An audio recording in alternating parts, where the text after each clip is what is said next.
تا اینجا.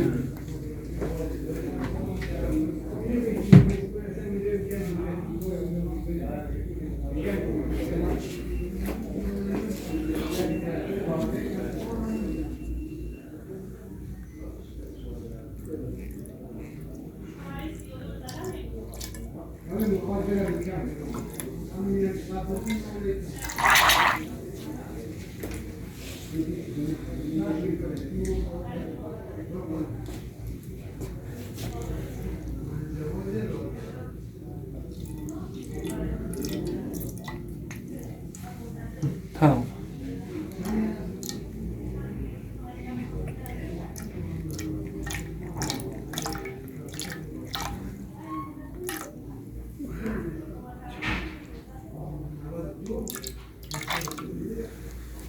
نه خمش نکن آب میذارد بدی من این تو گوشت بود.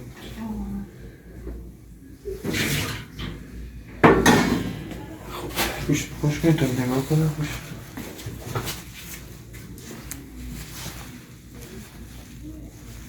خب ببینیم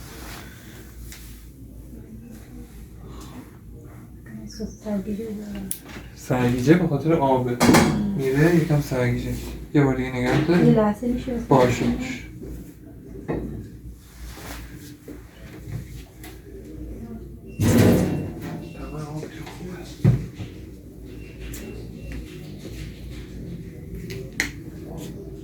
میخوایم بشینید.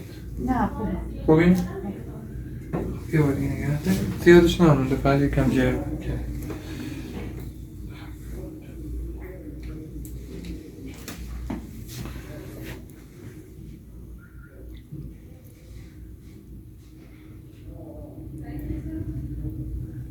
تموم شد.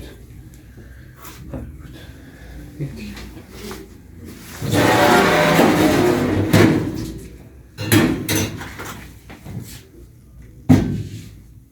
یه چند دقیقه میتونی رو صندلی بشین بعد بلند بشین سریع بلند بشین.